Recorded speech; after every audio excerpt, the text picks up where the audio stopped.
Welcome to Dark Chronicles, where shadows hide the truth. On the night of August 14, 2016, in a quiet suburban neighborhood of Phoenix, Arizona, a 911 call shattered the silence. A frantic woman's voice pleaded for help, her words barely coherent between sobs. "There's blood everywhere. I think he's dead." Within minutes, police arrived at the scene, a modest two-story house on Willowbrook Drive. The front door was ajar. Inside, a gruesome sight awaited them. A man in his late 30s lay motionless on the living room floor, his white shirt soaked in red. The victim, later identified as Daniel Carter, had suffered multiple stab wounds. The initial assessment suggested a violent struggle had taken place. Detectives combed the house for clues, while forensic teams documented every inch. A kitchen knife, coated in blood, rested near the victim's outstretched hand. Strangely, there were no signs of forced entry. Nothing appeared stolen. Whoever had done this was either let in voluntarily or already inside. Daniel Carter, a software engineer at a local tech firm, lived alone. Neighbors described him as reserved, intelligent, and polite, someone who mostly kept to himself. He had no known enemies. However, investigators soon discovered that behind closed doors, Daniel's life was more complicated than it seemed. His phone records revealed a string of heated messages exchanged with an unknown number just hours before his death. The texts suggested an argument, though the nature of the dispute was unclear. Police traced the number to Emily Parker, Daniel's ex-girlfriend. Emily, a 29-year-old freelance writer, was brought in for questioning. She admitted to seeing Daniel that evening, but insisted she had left hours before the murder. "We talked, we argued a little, but I swear, when I walked out, he was alive," she told detectives. Her alibi was shaky. Security cameras from a gas station a few blocks away showed Emily purchasing cigarettes at 11:42 p.m., just 20 minutes before Daniel's estimated time of death. Her clothes, car, and belongings were thoroughly examined, but no blood was found. While Emily remained under suspicion, police pursued other leads. Daniel's work colleagues revealed he had recently filed a formal complaint against a coworker, Mark Holloway. The complaint accused Mark of professional sabotage, though specifics were unclear. Detectives interviewed Mark, who admitted to workplace conflicts with Daniel, but denied any involvement in his murder. He claimed to have been home all night, alone, with no one to verify his whereabouts. With two potential suspects, but no solid evidence, investigators faced a frustrating deadlock. But then, an unexpected breakthrough emerged. A hidden security camera across the street had captured a blurry figure leaving Daniel's house at 12:05 a.m. The grainy footage from the neighbor's security camera wasn't perfect, but it provided a crucial lead. The shadowy figure exiting Daniel's house at 12:05 a.m. was roughly 5'10" in height, wearing dark clothing and moving with urgency. Unfortunately, the poor lighting made it impossible to discern defining facial features. However, investigators noticed something intriguing. The figure carried what appeared to be a bag or jacket, possibly containing the murder weapon or other evidence. This discovery renewed interest in Emily and Mark, as both fit the general description. Detectives decided to re-interview Emily. This time, they pressed her about the gas station footage. Initially, she maintained her innocence, but under increased scrutiny, her story began to shift. I did go back to Daniel's house," she admitted, hesitating. "But it was just to talk. I left again, I swear." Her revised timeline now placed her at the scene within the crucial time frame. But was she telling the whole truth? While detectives debated their next steps, forensic analysts delivered a game-changing revelation.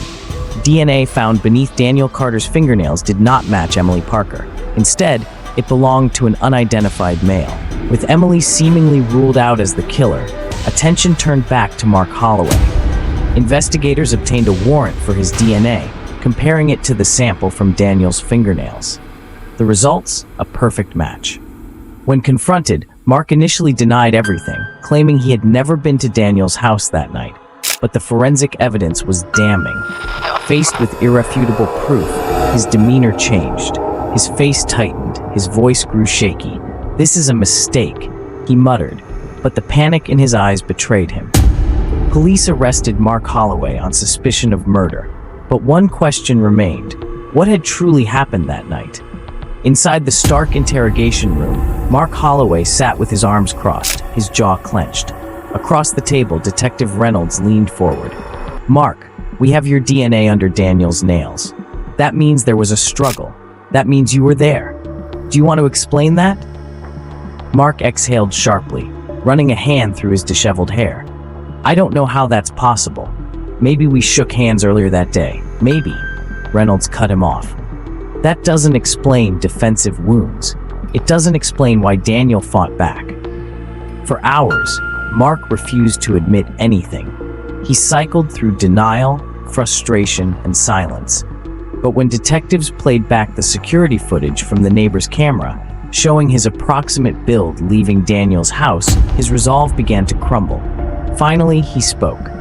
"Okay, I was there," he admitted, "but I didn't kill him."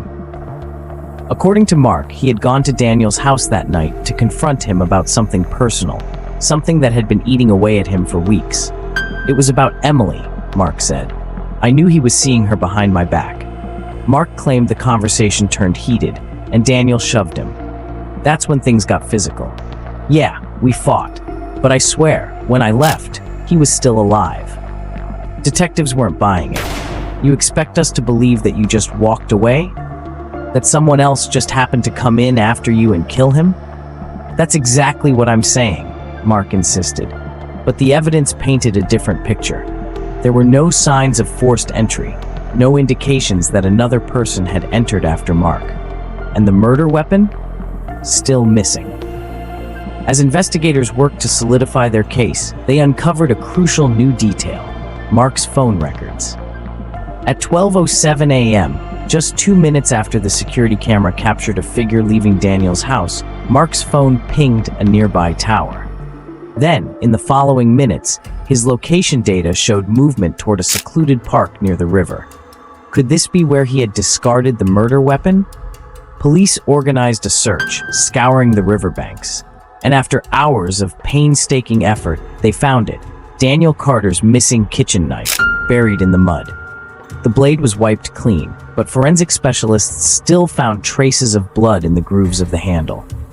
A preliminary test confirmed it was Daniel's. The evidence against Mark was overwhelming. Detectives had the DNA, the security footage, the phone records, and now the murder weapon. But Mark still refused to confess. As his trial date loomed, the public became more invested in the case. Theories swirled online. Some believed Mark was guilty beyond doubt. Others speculated that there was more to the story, an unseen hand pulling the strings. But one thing was certain: the trial was going to be explosive. The courtroom was packed. Journalists, true crime enthusiasts, and members of the public all gathered to witness the trial of Mark Holloway. The prosecution wasted no time painting a damning picture of the accused. "Ladies and gentlemen of the jury," the prosecutor, Sarah Whitmore, began, pacing before them. "This was not a crime of passion. This was premeditated murder. The evidence is undeniable. Mark Holloway brutally killed Daniel Carter because of jealousy, and then he tried to cover it up."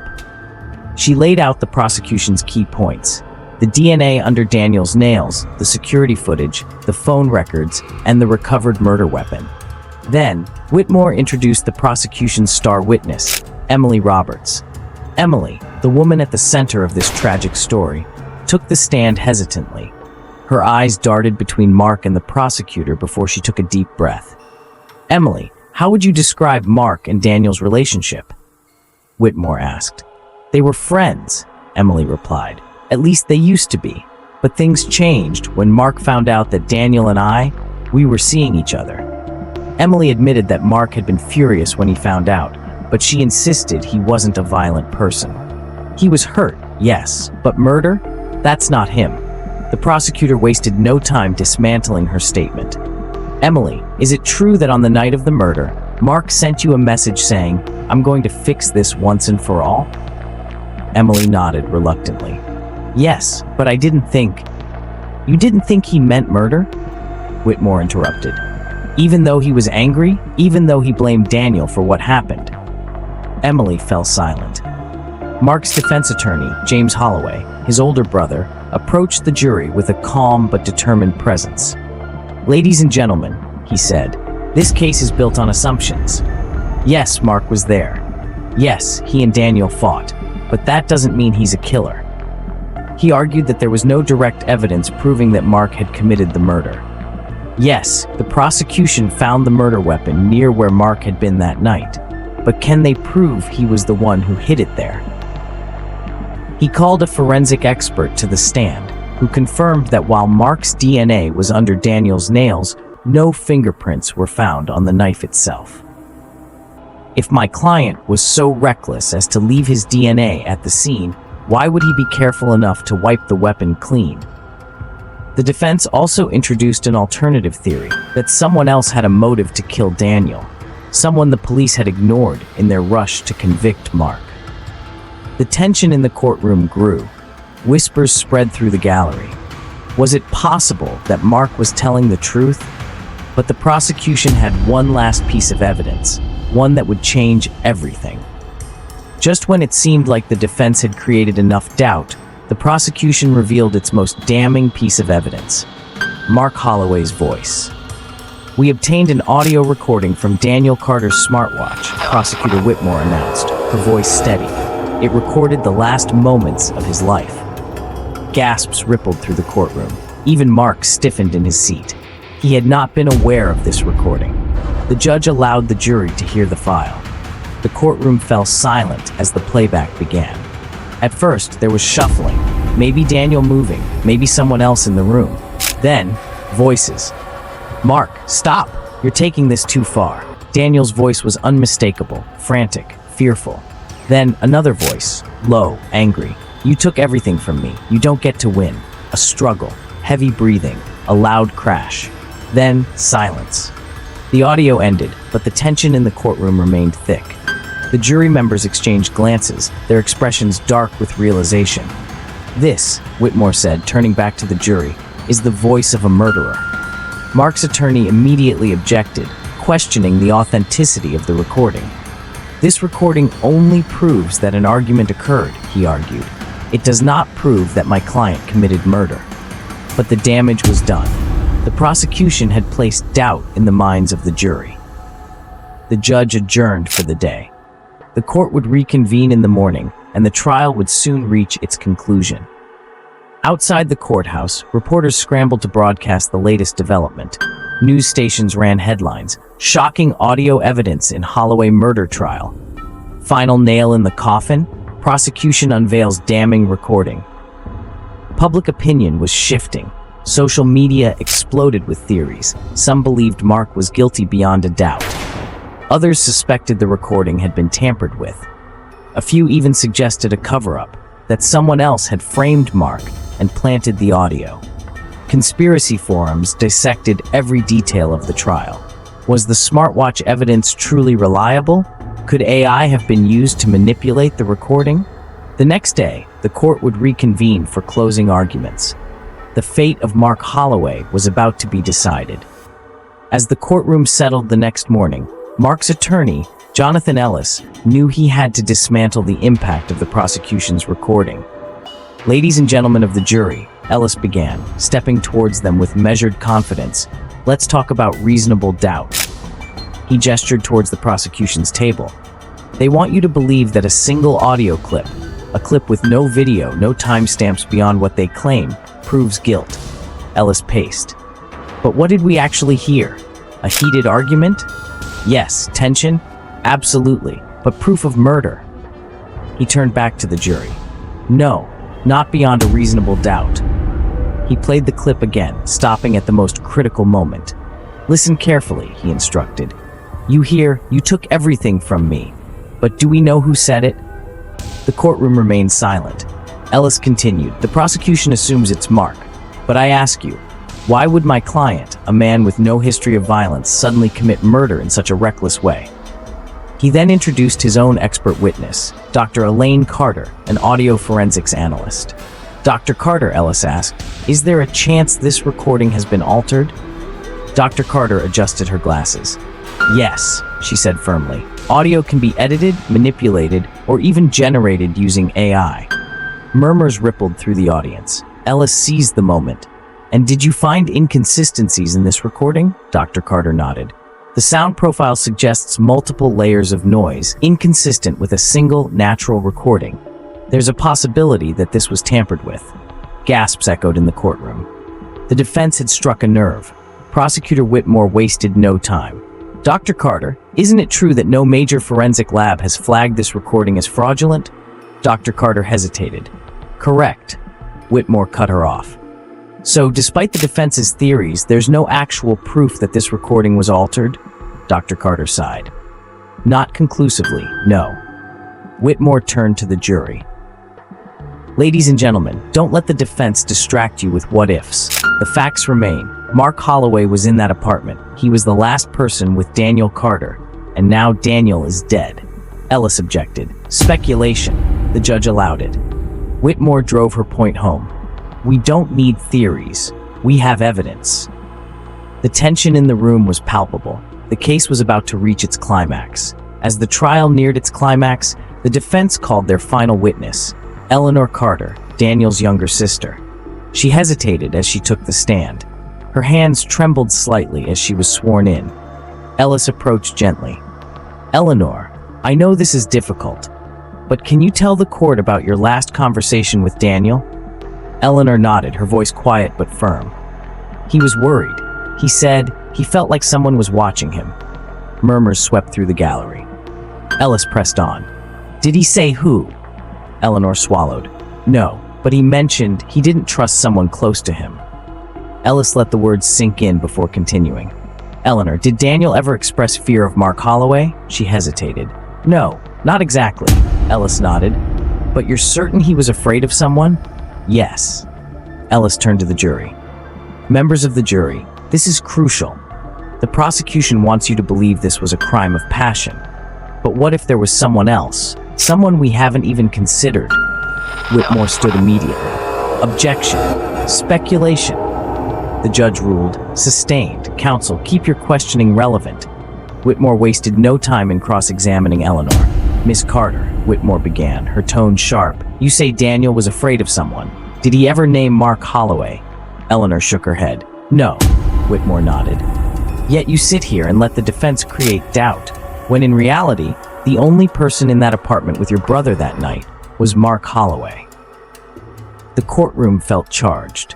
Whitmore let the silence linger before delivering her final blow. The defense can spin stories, but facts don't lie, and the facts tell us that Mark Holloway is guilty. The jury shifted uncomfortably. Both sides had played their best cards. Now, it was time for the final verdict. The jury was excused to deliberate. Outside the courtroom, reporters swarmed, cameras flashing, microphones thrust forward. Speculation was rampant. Would Mark Holloway be convicted, or had the defense sown enough doubt? Inside the jury room, tension was thick. I just don't know, one juror admitted, rubbing his temples. The evidence is strong, but the defense raised good points. Another juror, an older woman, sighed. We have to be sure beyond a reasonable doubt. Arguments broke out. Some believed the prosecution had proven its case. Others felt uneasy about the lack of direct evidence. Hours passed. The judge ordered them to keep deliberating. Finally, after 16 hours, they reached a decision.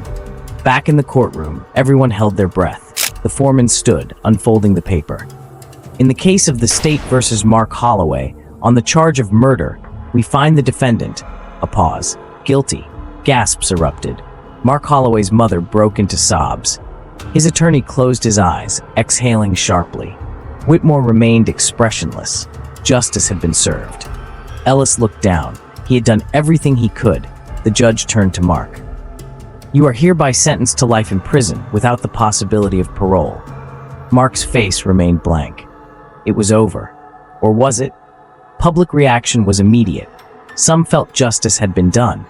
Others believed Mark had been railroaded. Conspiracy theories flooded the internet. Had the real killer gotten away?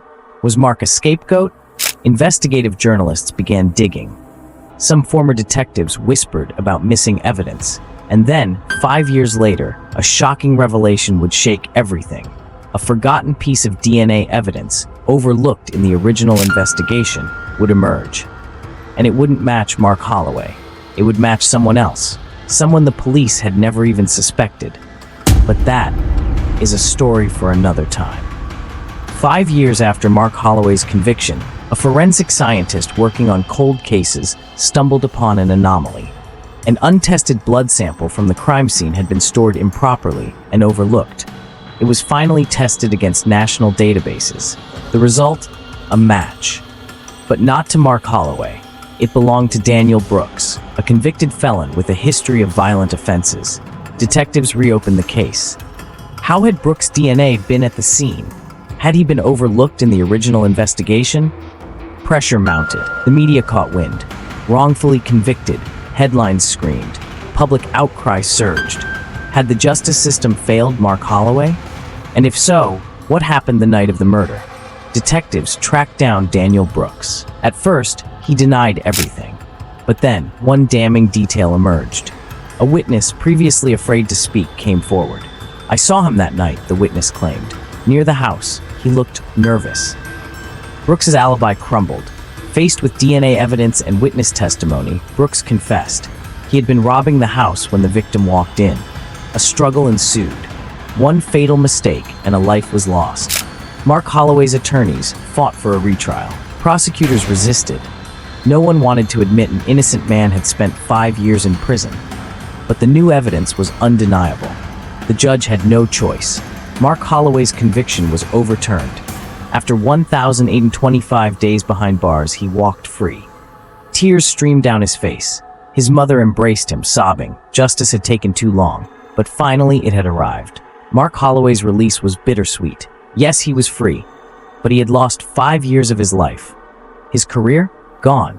His relationships? Strained. The world had moved on without him. But the fight wasn't over. His legal team pushed for compensation, demanding justice for the years stolen from him. Meanwhile, Daniel Brooks faced trial for the murder.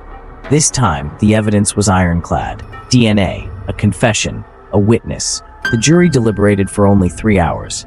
Verdict: guilty. Brooks was sentenced to life in prison, but Mark Holloway, he had to rebuild from nothing. News outlets swarmed the case. Documentaries were produced. Wrongfully convicted, the Mark Holloway story. Talk shows invited him on. How had the justice system failed him so completely?